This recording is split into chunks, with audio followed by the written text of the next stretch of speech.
I'll turn on the music once it lets me to, because it's part of it.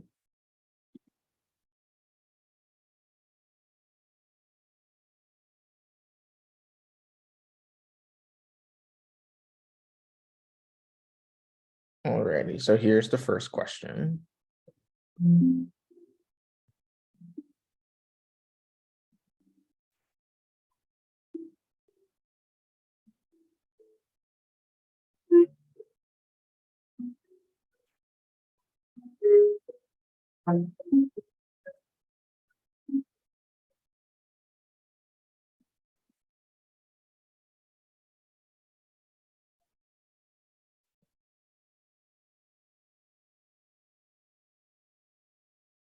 Alrighty, so let's talk about this.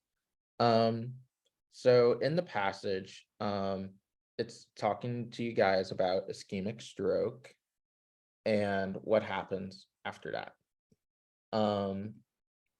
So this is sort of like a basic science question that you don't really need the passage to answer. You don't need a lot of information from the passage to answer this question. So basically, so the full question is, if the researcher in the passage is correct about increased albumin concentration in the interstitial fluid of the brain following focal ischemia, which of the following interactions would most likely be affected?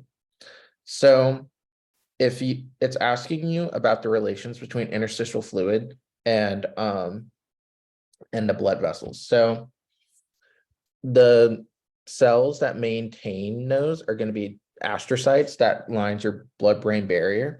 So if something is disrupted with your astrocytes, that's going to allow protein to seep through. Does that make sense?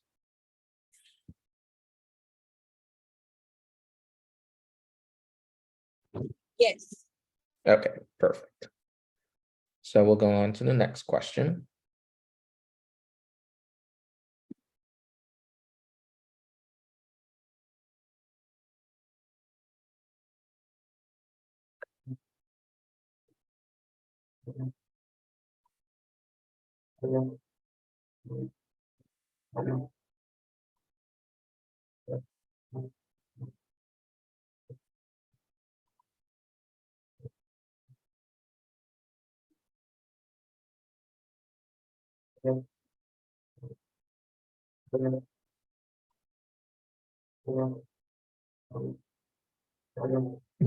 And okay, yeah, I see that. Yeah, that makes sense. Yeah, you can type it. Okay, perfect. Yeah, so this is sort of building off the first question. So the cell types that maintain homeostasis, and the balance of fluids between cells and the extracellular compartment is going to be your astrocytes. That's going to be the major thing lining the blood-brain barrier. So that's why astrocytes are going to be those regulatory cells that are going to help neurons do their job in the brain.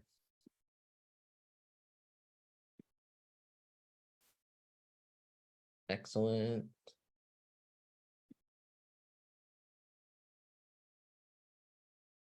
This is another basic neuroscience question.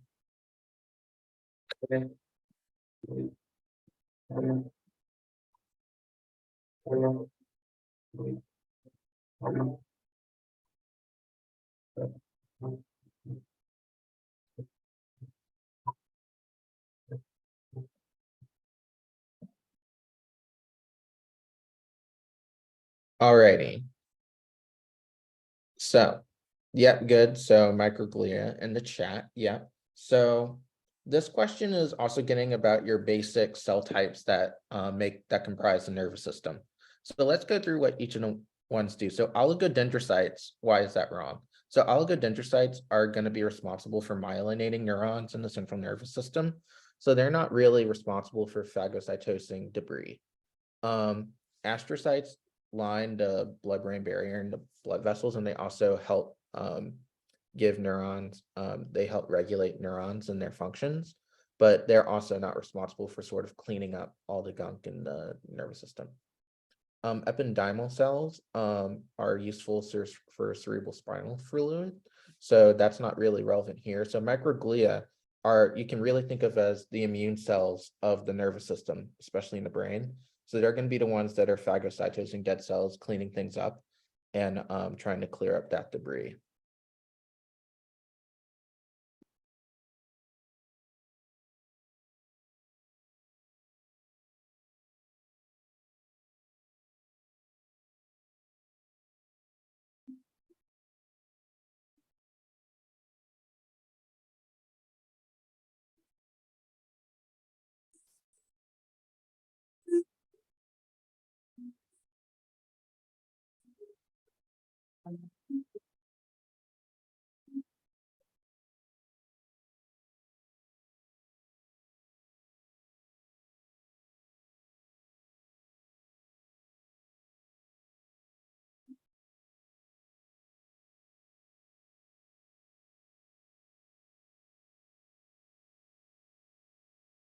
Alrighty, so let's talk about this. So it's basically asking you about experimental design. So what finding would specifically strengthen the conclusions that they made? So let's talk about each of those, including highly active animals for analysis. So nobody chose this option, but it doesn't really, including highly active animals doesn't really, it's not really clear how that would strengthen any of the conclusions or make the design better. Excessive awareness of all experimental manipulations during data collection. That can actually introduce bias into the results for data analysis, so we don't want that. IV infusion of potassium chloride in half of the animals would be a confounding variable, and you wouldn't really be able to draw many conclusions about that. So addition of an animal without ischemia for comparison is the best answer here, because you have a control group, and now you know if you have a group of animals that don't undergo ischemia and a group that does, you can directly compare. Then any effects that you observe must be due to the ischemia if you control for other variables as well. So that's why D in this case is the correct answer.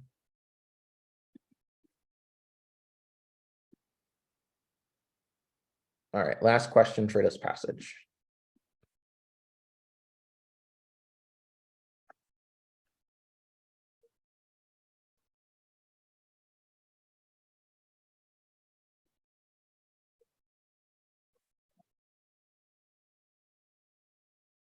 Alrighty, so let's go over each of these techniques. So this is kind of asking you about your basic science, and so you have to know that albumin is a protein, and then that's going to directly relate to which analytical technique you're going to use.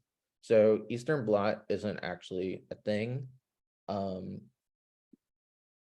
then for the other answer choices, so Southern blot, you use that for DNA. You use Northern blot for RNA, and then Western blot is used for protein. So that's the correct answer. So one way that you can memorize this, and how I memorized it for my MCAT, was snowdrop. So Southern corresponds to DNA, so S and D connect. Then in Northern blot, drop, so R, so that connects to RNA. And then Western connects to protein, and that's the P and drop, so snowdrop. So you have your analytical techniques and then what they measure. So that's a nice little cute way to memorize it. So now I'm going to give you guys another. So the next passage is passage 2. It's another neuro passage. It's about multiple sclerosis, which you'll see in your medical school rotations. So it's very relevant. It's an autoimmune condition. So I'll give you guys 5 minutes to read this because it's a little bit more dense than the previous passage and it has a graph. So I'll give you 5 minutes to read, and then we'll come back and do the questions. So 5 minutes starts now.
Alrighty, and if you finish up early, you can just give a thumbs up, but otherwise, you have 2.5 minutes left to read the second passage.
Alrighty, so let's get started with the second passage questions.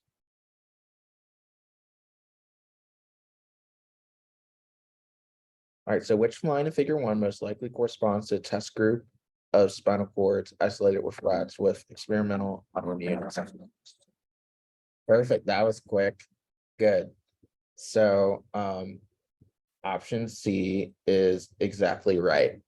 And for people who can't really see figure 1, but might be watching this later, I'll try and explain why. So we're looking for the line that is between the positive and negative control and slower than an average axon. So we are told that one of the 4 groups is a positive control that mimics a highly myelinated nerve. This is line A because it has the highest slope for conduction velocity. B is very close to A, and it most likely represents an average axon. Line D, we are told that one of the 4 groups is a negative control that mimics completely demyelinated nerve. This is the line that has the lowest slope for conduction velocity. So that leaves option C. So that's why option C is correct.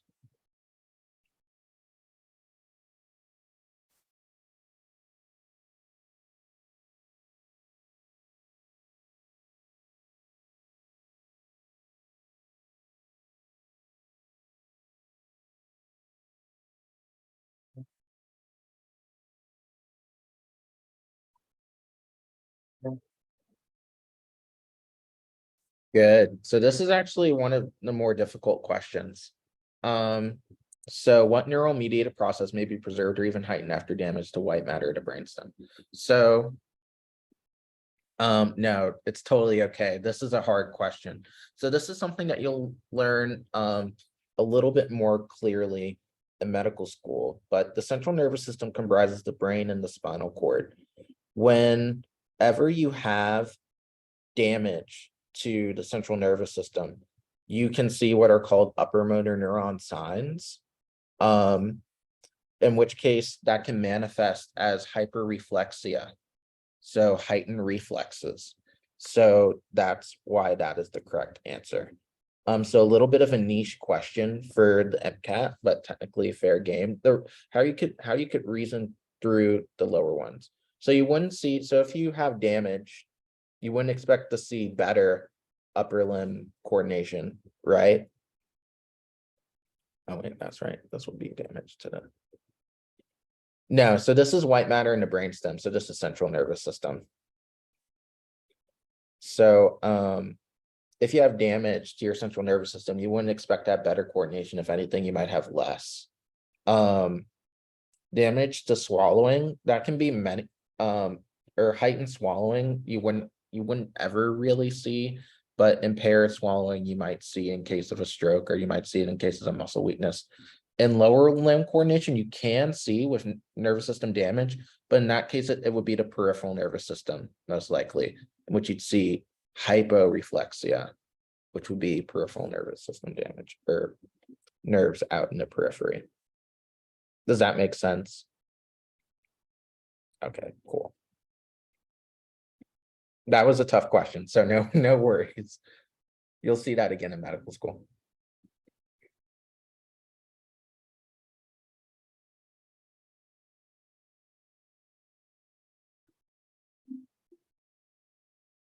Excellent, good job.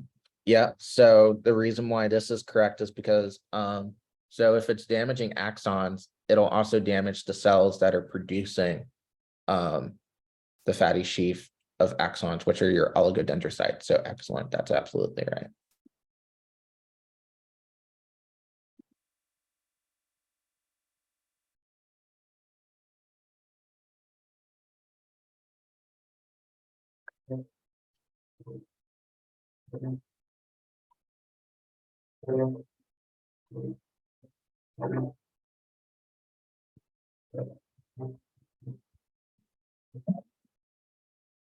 Good.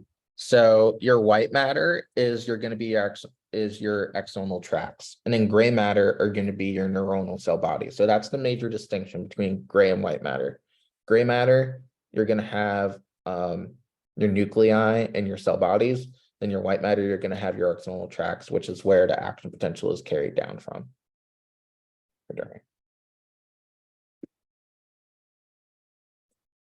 For the last question, when would it be Schwann cell?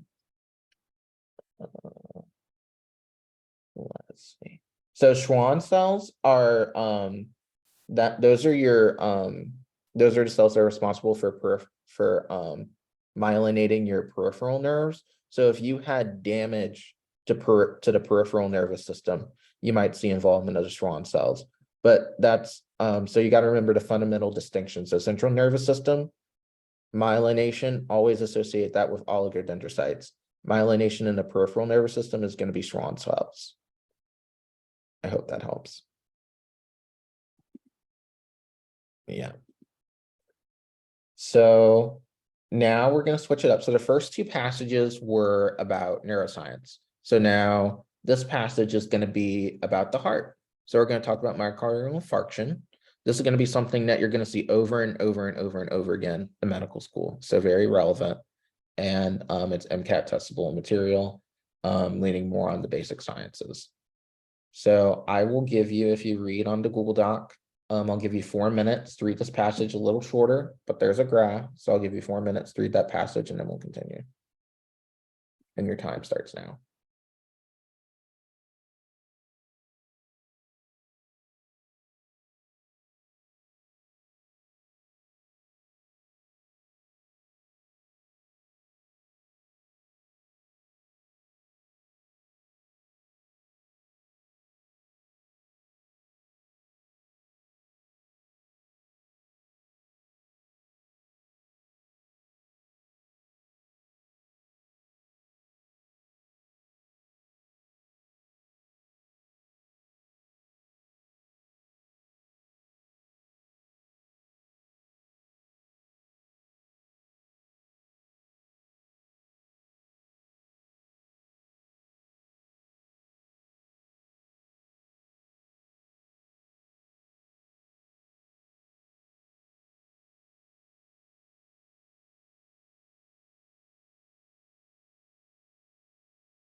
All right, so as always, you can give a thumbs up if you're done early, but otherwise you have 2 more minutes to read the passage.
Alrighty, about 20 seconds left.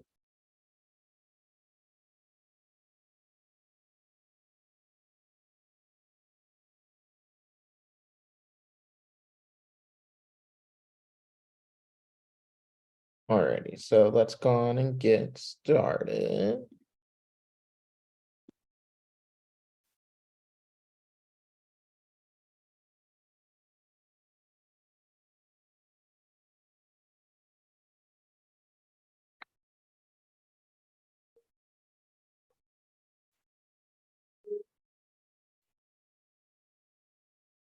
All right, yeah, this is a tricky one.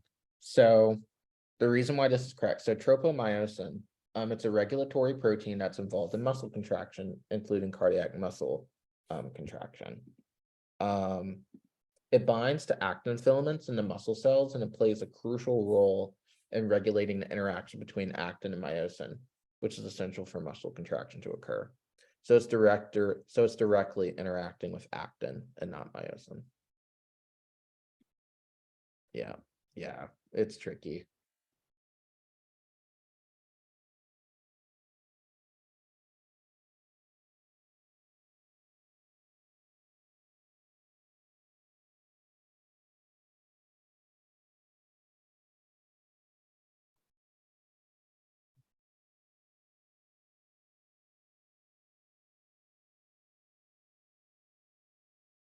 All right, so no, no worries. This one is also sort of hard. So if you look at figure 1, so let's go back and look at figure 1. So what's the one that rises first? So the one that rises first is tropomyosin. It's the one that's increasing the earliest. So tropomyosin concentration, since that's the one that's increasing first, tropomyosin binds to actin and it blocks myosin from binding. Therefore, the correct characteristic is that the protein that appears first binds to the myosin binding site. The other ones don't really make a whole lot of sense. The conversion to pyruvate and oxaloacetate is a thing, is not a thing when it comes to at least heart muscle physiology, at least for regular ones. That's more metabolic. Tropomyosin does not cleave a phosphate group, and it also isn't binding a divalent cation. So just by process of elimination, you can, I was asking for those 2 other enzymes. Yeah, so maybe the, yeah, I see what you're saying. I think, I think enzyme is definitely probably not the best wording. It probably should have said protein, that increases earliest, but it's enzymatic function. It has a function. So I think that's what the question's sort of getting at. But sorry about that. Yeah, I could have made that more clear.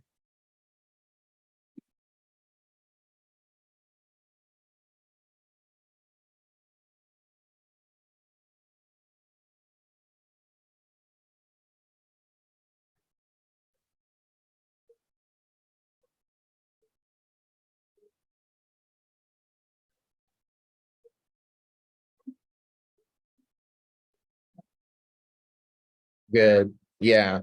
So let's go back for people who might not know. So on the one that stays, that stays present for the longest amount of time, is troponin. So troponin levels stay relatively stable for the longest time, while the other ones rise and fall. So you correctly described troponin's role, which is to facilitate protein structural change that allows for myosin binding. So good.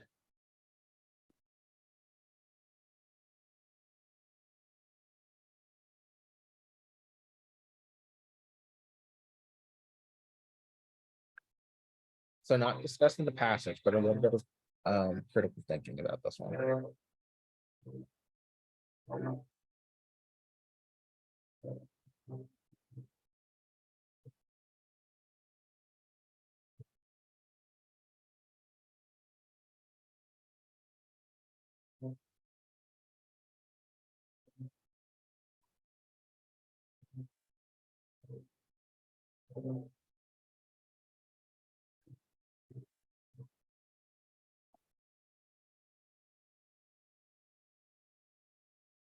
Alrighty, yeah. So let's talk about this one. So so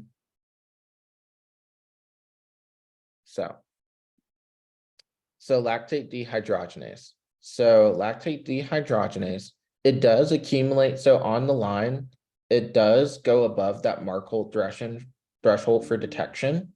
So it does accumulate to a concentration that can be detected in the blood when it comes to an MI. It doesn't appear too late. You can use lactate dehydrogenase as a measure of an initial ischemic insult. It does happen when there is a myocardial infarction, so that's not the issue. The problem with lactate dehydrogenase is that it's non-specific. You'll also see lactate dehydrogenase be elevated in a bunch of other conditions, like if in muscle death and things like that, like more generalized. So it's not just an MI. So that's why it's a non-specific marker for a heart attack. So troponin is a highly sensitive and specific test, whereas lactate dehydrogenase is not.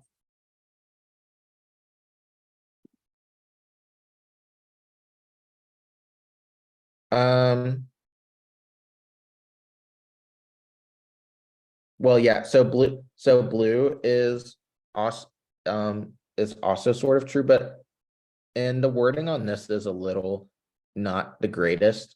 So it's kind of both. So I'm they're gonna have to reword that a little bit, but yeah, it's not specifically related to cardiac tissue injury either.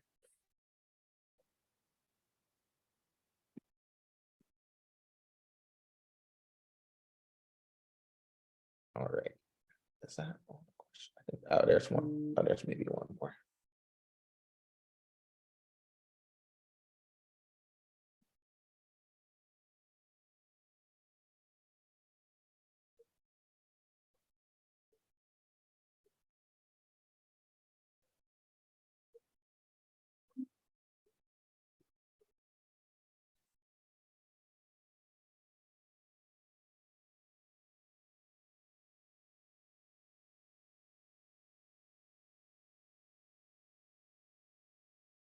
All right. So no, totally fine. All right. So why is it important to consider the minimal threshold for clinical detection when measuring protein concentration? So the threshold level is equivalent to the control group concentration. That doesn't really make a whole lot of sense. Thresholds show relative protein concentrations. For comparison, while true, that's not the best answer here. Thresholds signal protein levels indicating injury occurrence. Not necessarily, because the threshold you could have a threshold that's higher. So you could have injury and then the threshold is high. So there might be injury and you do your marker, but it's just not high enough to recognize that injury, or it can be too low. So it could be that you measured a protein before there's even any injury. So it could be too sensitive. So not necessarily. But the reason why is that each assay has a lower limit for accurate measurements. And the reason why that's important is that if something's too low, then you need to be mindful of that. So when measuring protein concentrations, it's important to consider a minimal threshold. Assays such as laboratory tests or diagnostic tools have specific limitations in terms of sensitivity and accuracy. Below the minimal threshold of detection, the concentration of a protein may be too low to be reliably measured, or may fall within the assay's margin of error. This means that even if a protein is present at a lower concentration, it may go undetected or provide unreliable results. So that's the reason why.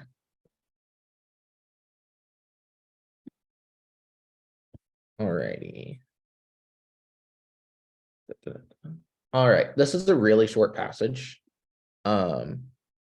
So it shouldn't take you too long to read it. I'll give you 3 minutes and then we'll go on to the next section. And your time starts now.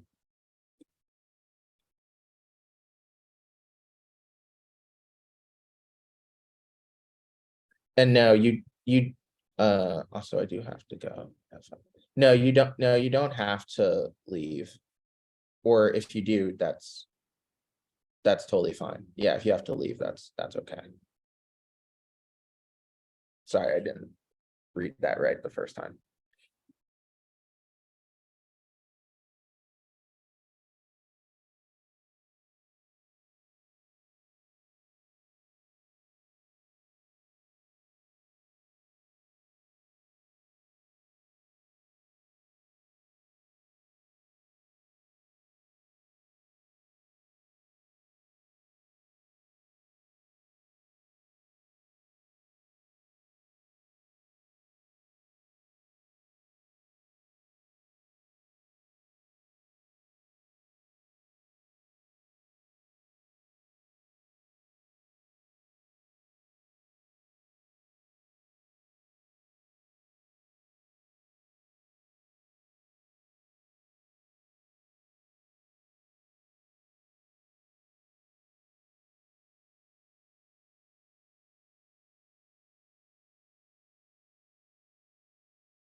Alrighty, so let's go on and get to the questions, just so I can be respectful of your time.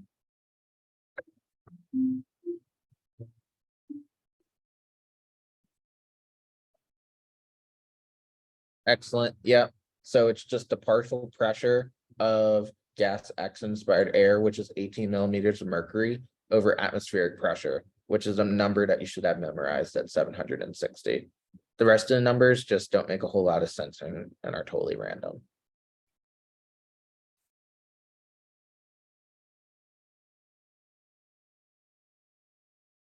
So this is an anatomy question. Good. Yep. So I would just know that trachea, bronchi to bronchioles, and then eventually all the way down to your alveoli, which is where gas exchange occurs. But right after the trachea, it's your main stem bronchi.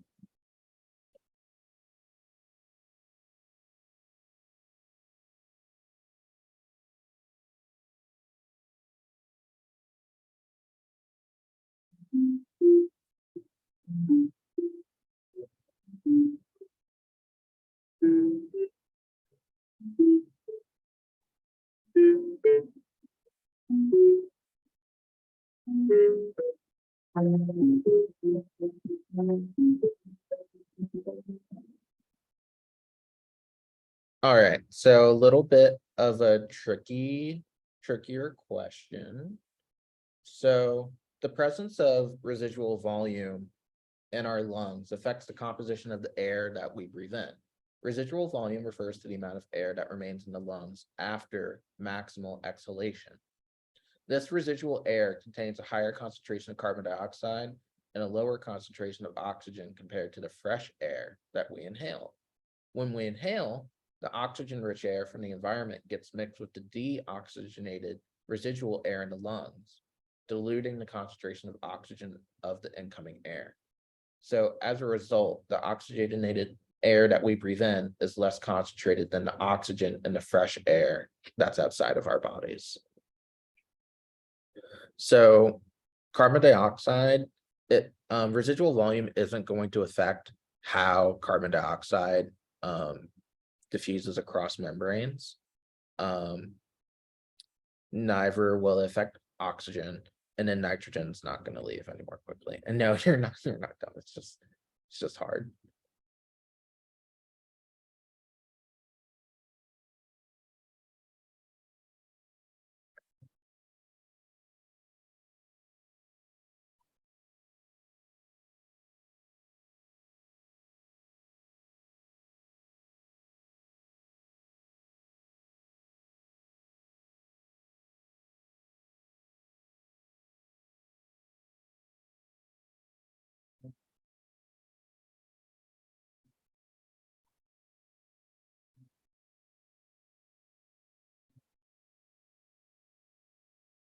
Good. That's exactly right. So remember that after air that we breathe in goes to our lung, it passes through our lungs, it eventually is going to diffuse into our bloodstream, and then our blood is oxygenated. So if you have a gas that's insoluble in blood, you're not a lot of it, it's not going to leave the lungs. So that's going to allow you to get a better estimate of residual volume.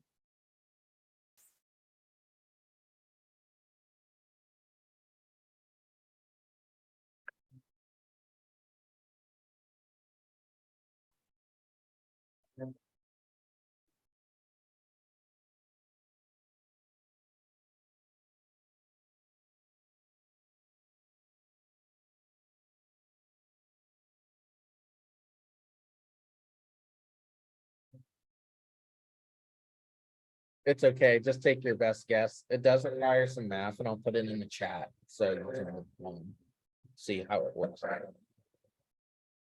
Nah, you're good. So I'll put this in the chat.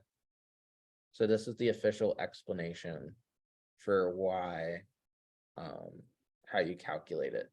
Just as a rule of thumb, so 230 milliliters and 700 milliliters are a little too low. Your residual volume is almost always going to be above 1,000, and 2,100 is a little high. So if you wanted to ballpark it that way, so residual volume normal in a normal non-pathologic lung, if you is going to be around 1,400 milliliters or 1.5 liters, and this is the official way that you calculate it. So I would recommend taking a screenshot of that in the chat. And for people who aren't watching right now, all these answers, I have everything typed out and I'll share it in the Slack.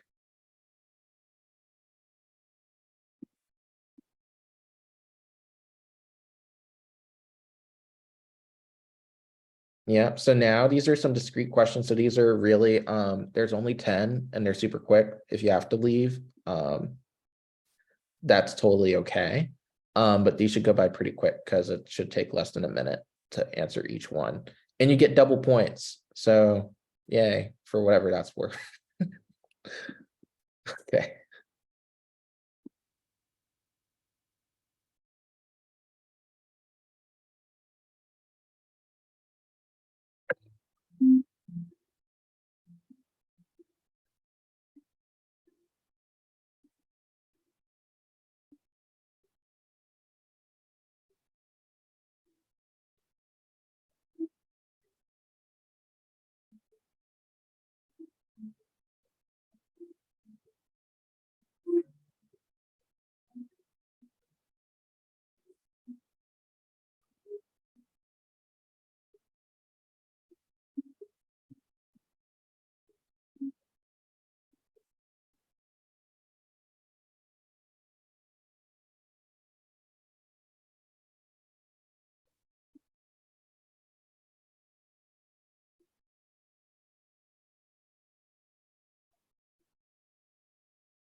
Good. Yeah, that can take some thinking. So remember, so this is a unique aspect of female anatomy and development. So if something's but you actually really don't need to get tripped up in that. So all you really need to know is that prophase 1, you don't go past prophase 1. So if you don't go past prophase 1, you know that DNA replication has occurred, which means that you're going to have double, right? So you're going to have 46 chromosomes and 92 chromatids. Since nothing has been halved and all that stuff, so it's not as complicated as it seems. It's just you have double the DNA.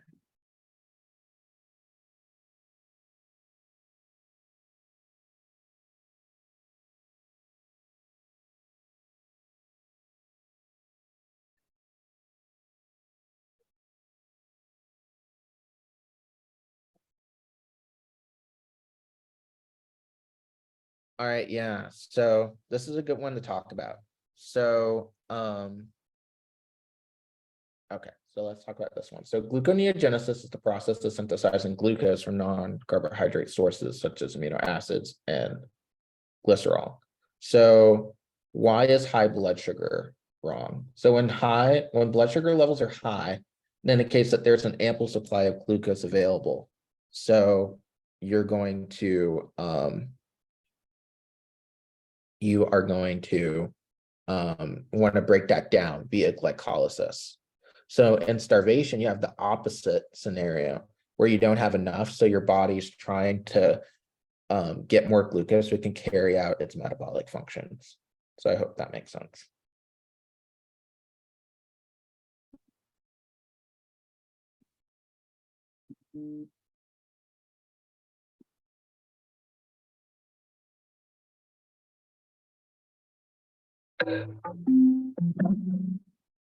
Good. Yeah, this is just a classic question that you should know about histology. You'll see it again in medical school.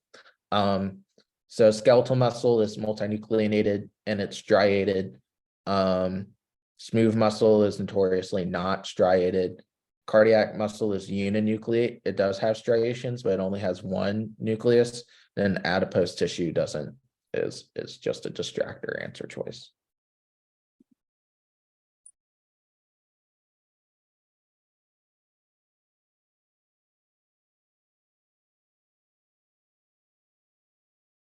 So you don't have to know a lot about osteoporosis. Think about your basic anatomy and physiology.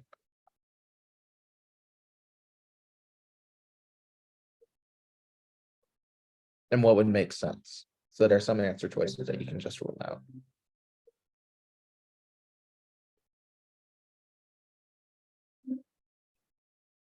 You don't need to know the mechanism of action or anything. So just think. I'm gonna take a guess. It's too long to type out through Haversian and Canals. I'm not sure. Yeah, good guess. So Joseph.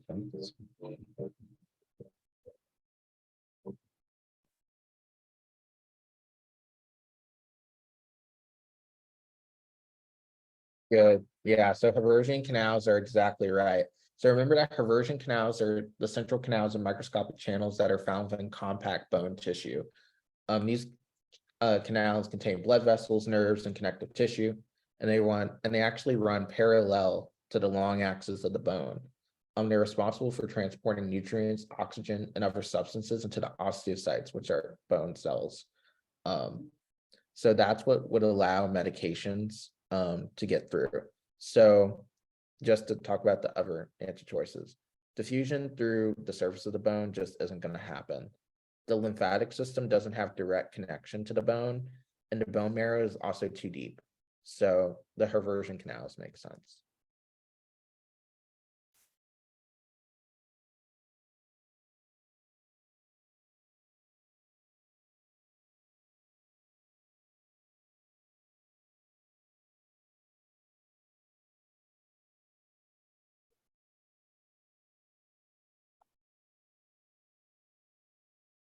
So embryology question here.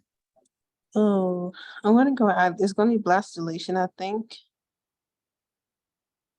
I just don't know if it's between trophoblast and epiblast. I'm gonna go with Yeah. epiblast, but That's I'm not yeah. sure. Well, yeah. Trophoblast. Yeah, so it's actually the trophoblast. So the trophoblast, that's what plays a crucial role in establishing the connection between the embryo and the maternal blood supply. And that's what ultimately forms the placenta. Um, the the epiblast, in contrast, it does not. So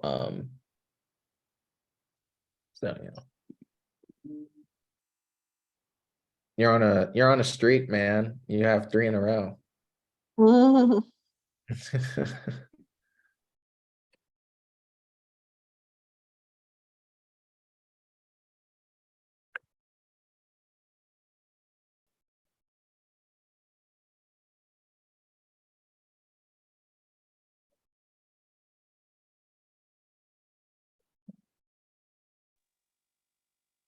Yeah, I was in between bone marrow and spleen.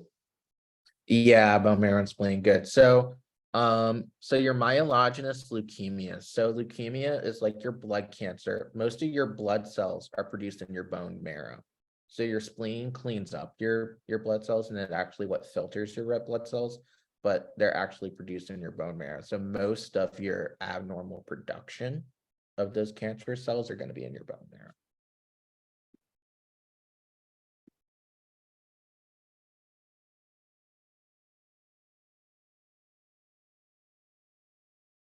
This is microbiome.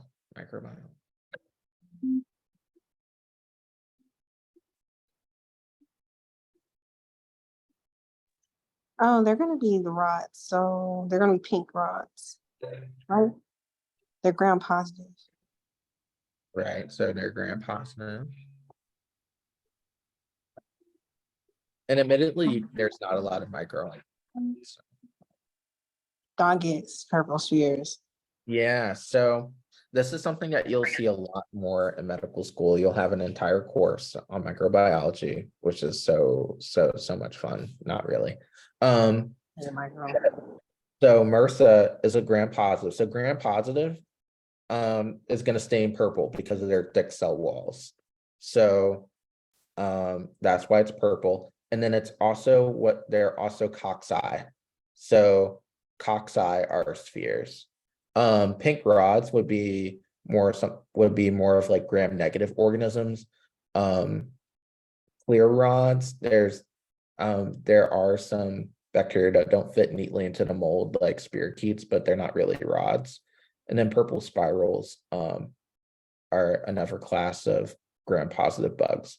But MRSA and staph is notorious for being purple circles or spheres.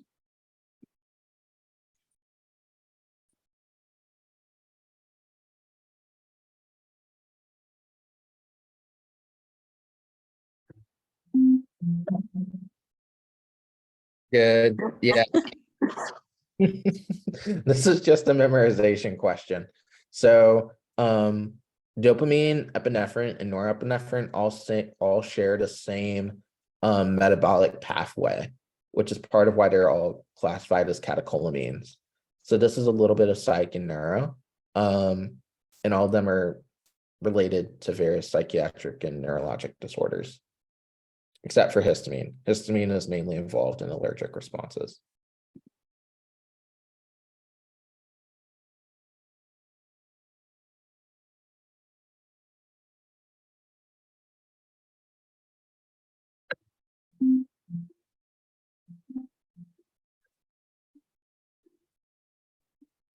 Oh my God, I hate these.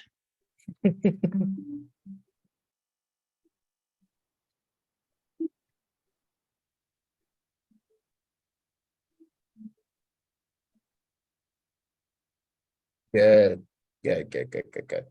So what's one way? So in the heart, you have four structures. You have your right atrium, left atrium, right ventricle, and left ventricle. So your atrioventricular valves are your mitral valve and your tricuspid valve. These things called papillary muscles actually help close the valves. Your semilunar valves, actually it's a pressure differential. So your aortic and your pulmonic valves are not directly closed by muscular structures. So let's say that you knew it wasn't the atrioventricular valves, that automatically gets rid of A and C, because mitral and tricuspid are your atrioventricular valves, or A and D rather.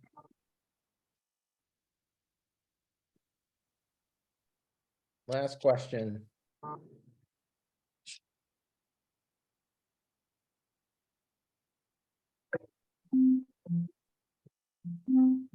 Oh, diaphragm, or is it intercostal muscles? I think it's diaphragm. Good guesses.